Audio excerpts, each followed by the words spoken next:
यही कहीं गिरा था रुधिर परम त्याग की चेतना से बहकर, यही कहीं रोया था तिरंगा वीर गति का हृदयघात सहकर, यही कहीं गिरा था सैनिक भारत माता की जय कहकर। भुला कैसे सकता है देश उस 26/11 की आतंकी सोच को, जब आयते पूछ पूछ कर मासूमों को गोली मारी गई। एक दिन नीली छतरी वाले ने एक जवान से पूछा, तुझे गोलियों से डर नहीं लगता क्या? तो जवान बोला, उस ताज होटल को देखो जिसने न जाने अपने सीने में कितनी ही गोलियां खाई हैं, फिर भी सीना तान के खड़ा है। जवान का जवाब सुनते ही ऊपर वाला मुस्कुराया और बोला, तू ही मेरे हिंदुस्तान की शान है, तुम जैसों के कारण ही तो आज मेरा हिंदुस्तान इतना महान है। नमस्कार, बहुत बहुत स्वागत है आप दर्शकों का अपने ही चैनल लेट खबर में।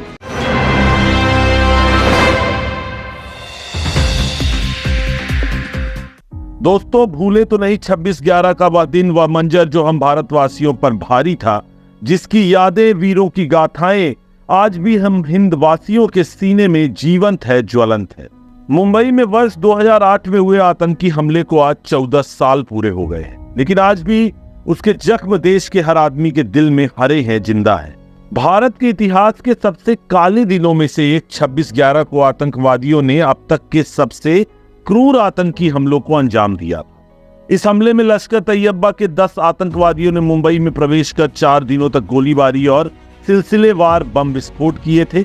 इस हमले में लगभग 164 लोग मारे गए थे और 300 से अधिक लोग घायल हो गए थे। इस हमले के पीछे आतंकियों के कई मकसद थे, जिसका खुलासा समय समय पर होता रहा है। आपको बता दें, वर्ष 2008 में 26/11 के हमले में भाग लेने वाले आतंकवादी पाकिस्तान से भेजे गए थे और काफी प्रशिक्षित थे।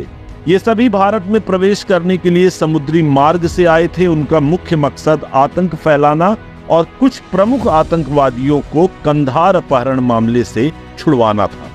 मुंबई आतंकी हमले की योजना कई महीने पहले ही बना ली गई थी। इस हमले में शामिल आतंकवादियों ने भारत बांग्लादेश सीमा से खरीदे गए 3 सिम कार्ड का इस्तेमाल किया था। ऐसी भी रिपोर्ट थी कि एक सिम कार्ड अमेरिकी राज्य न्यू जर्सी में खरीदा गया था।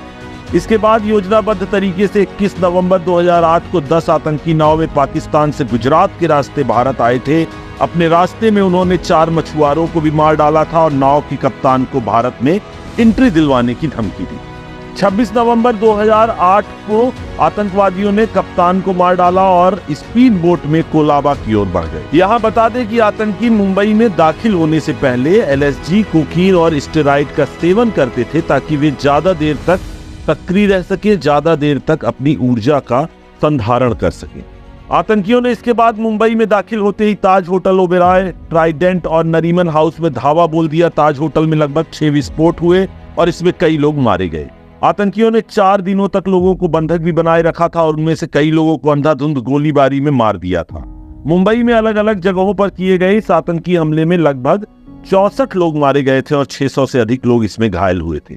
इस हमले में सभी आतंकवादी मारे गए, लेकिन मोहम्मद अजमल आमिर कसाब जिंदा पकड़ा गया, जिसे अरवदा जेल में बाद में 21 नवंबर 2012 को अंततः फांसी दी गई थी।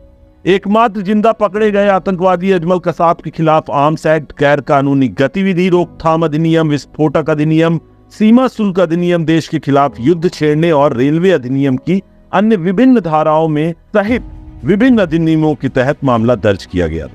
आपको बता दें, इस हमले में सेवानिवृत्त फौजी तुकाराम ओम्बले और मुंबई पुलिस के सहायक सब इंस्पेक्टर ने एकमात्र जीवित आतंकवादी अजमल कसाब को पकड़ने के लिए अपनी जान दे दी थी, शहीद हो गए थे। ओम्बले को कर्तव्य के पालन में असाधारण बहादुरी और वीरता के लिए अशोक चक्र से सम्मानित किया गया था। जमात-उद-दावा का सरगना हाफिज सईद 26/11 के मुंबई हमलों का मास्टरमाइंड था, जिसे आज तक पाकिस्तान बचाता रहा है और चाइना उसका साथ देता रहा है।